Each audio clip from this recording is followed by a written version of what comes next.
ಬೆಂಗಳೂರಿನಲ್ಲಿ ನಡೆದಂತಹ rave party ವಿಚಾರಕ್ಕೆ ಸಂಬಂಧಪಟ್ಟಂತೆ ಸಿಸಿಬಿ ಅಧಿಕಾರಿಗಳು ತನಿಖೆಯನ್ನು ಚುರುಕುಗೊಳಿಸಿದ್ದಾರೆ. ಪ್ರಮುಖವಾಗಿ ಆರೋಪಿತರ ಬೆನ್ನು ಬಿದ್ದಿರುವಂತಹ ಪೊಲೀಸರು ಬಂಧಿತರ ಅಕೌಂಟ್ನಲ್ಲಿದ್ದಂತಹ ಹಣವನ್ನು ಕೂಡ ಸೀಸ್ ಮಾಡಿದ್ದಾರೆ, ಫ್ರೀಸ್ ಮಾಡಿದ್ದಾರೆ ಅಕೌಂಟ್ ಅನ್ನು. 5 ಆರೋಪಿಗಳ ಅಕೌಂಟ್ನಲ್ಲಿದ್ದಂತಹ ಹಣವನ್ನು ಫ್ರೀಸ್ ಮಾಡಲಾಗಿದೆ. ಕಾರಣ ಡ್ರಗ್ಸ್ ವಿಚಾರದಲ್ಲಿ ಟ್ರಾನ್ಸಾಕ್ಷನ್ ಆಗಿದೆ ಅನ್ನೋದು ಅನುಮಾನ.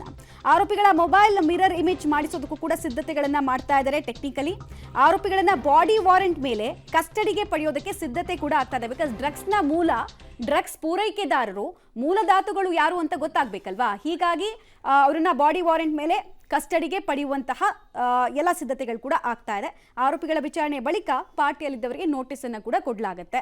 ಯಾಕಂದರೆ ನಾವು ಹೇಳ್ತಾ ಇದ್ವಿ, ಆಲ್ಮೋಸ್ಟ್ ಒಂದು 70ಕ್ಕೂ ಹೆಚ್ಚು ಜನರಲ್ಲಿ ಪಾಸಿಟಿವ್ ರಿಪೋರ್ಟ್ ಬಂದಿದೆ ಅಂದರೆ ಅಲ್ಲಿ ಕಮರ್ಷಿಯಲ್ ಕ್ವಾಂಟಿಟಿಗಿಂತ ಹೆಚ್ಚು ಡ್ರಗ್ಸ್ ಬಳಕೆ ಆಗಿದ್ದು ಸ್ಪಷ್ಟ.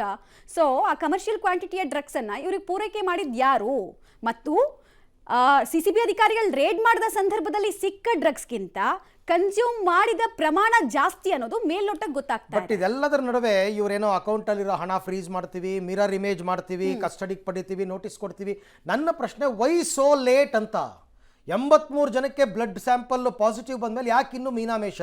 ಈ ಬಗ್ಗೆ ಮತ್ತಷ್ಟು ಮಾಹಿತಿ ನನ್ನ ಕೊಲೀಗ್ ನಾಗೇಶ್ ಅವರಿಂದ ಪಡ್ಕೊಳ್ಳೋಣ. ನಾಗೇಶ್, ಪ್ರತಿದಿನ ಕೂಡ ನಾವು ಹಂಗೆ ಮಾಡ್ತೀವಿ, ಹಿಂಗೆ ಮಾಡ್ತೀವಿ, ಹಿಂಗೆ ಮಾಡ್ತೀವಿ, ಹಂಗೆ ಮಾಡ್ತೀವಿ ಅಂತ ಹೇಳ್ತಿದ್ದಾರೆ ಹೊರತು ಈ ಪ್ರಕರಣದಲ್ಲಿ ಪೊಲೀಸರು ಕ್ರಮ ತಗೊಳ್ಳೋದು ಲೇಟ್ ಆಗ್ತಿದೆ ಅಂತ ಅನಿಸ್ತಾ ಇಲ್ವಾ? ಅರುಣ್, ಈಗಾಗಲೇ ರೇವ್ ಪಾರ್ಟಿ ವಿಚಾರದಲ್ಲಿ ಸಿಸಿಬಿ ಪೊಲೀಸರು ತನಿಖೆಯನ್ನು ಚುರುಕುಗೊಳಿಸಿರುವಂಥದ್ದು.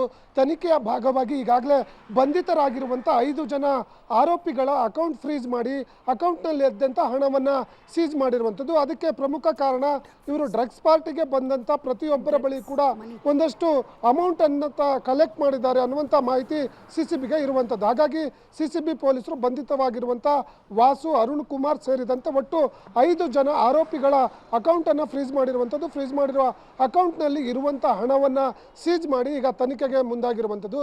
ಅದರ ಜೊತೆಗೆ ಈಗ ಪಾರ್ಟಿ ಇದೇ ರೀತಿಯಾಗಿ ಬೇರೆ ಬೇರೆ ಕಡೆ ಆಯೋಜನೆ ಮಾಡಿರುವಂಥ ಮಾಹಿತಿಗಳು ಕೂಡ ಸಿಸಿಬಿ ಪೊಲೀಸರಿಗೆ ಸಿಗ್ತಾ ಇದೆ. ಹಾಗಾಗಿ ಆರೋಪಿಗಳ ಮೊಬೈಲನ್ನು ಮಿರರ್ ಇಮೇಜ್ ಮಾಡಿಸಿ ಒಂದಷ್ಟು ಡಾಟಾ ಕಲೆಕ್ಟ್ ಮಾಡಲಿಕ್ಕೂ ಕೂಡ ಸಿಸಿಬಿ ಪೊಲೀಸರು ಮುಂದಾಗಿದ್ದಾರೆ ಅನ್ನುವಂಥ ಮಾಹಿತಿ ಇರುವಂಥದ್ದು.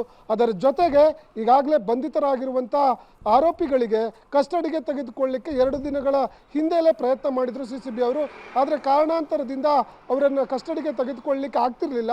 ಹಾಗಾಗಿ ಸೋಮವಾರ ಬಂಧಿತ 5 ಆರೋಪಿಗಳನ್ನು ಕೂಡ ಕಸ್ಟಡಿಗೆ ತೆಗೆದುಕೊಂಡು ಪೊಲೀಸರು ತನಿಖೆ ಮಾಡಲಿಕ್ಕೆ ಮುಂದಾಗಿರುವಂಥದ್ದು. ಅದರ ಜೊತೆಗೆ 86 ಜನ ಈ ಒಂದು ಪ್ರಕರಣದಲ್ಲಿ ಪಾಸಿಟಿವ್ ಬಂದಿರೋದ್ರಿಂದ ಪ್ರೋಸೆಸ್ ಒಂದು ಸ್ವಲ್ಪ ತಡವಾಗ್ತಿದೆ ಅನ್ನುವಂಥ ಮಾಹಿತಿ ಕೂಡ ಇರುವಂಥದ್ದು. ಅರವಿಂದ್, ಥ್ಯಾಂಕ್ ಯು ನಾಗೇಶ್ ತಮ್ಮೆಲ್ಲ ಮಾಹಿತಿಗಾಗಿ.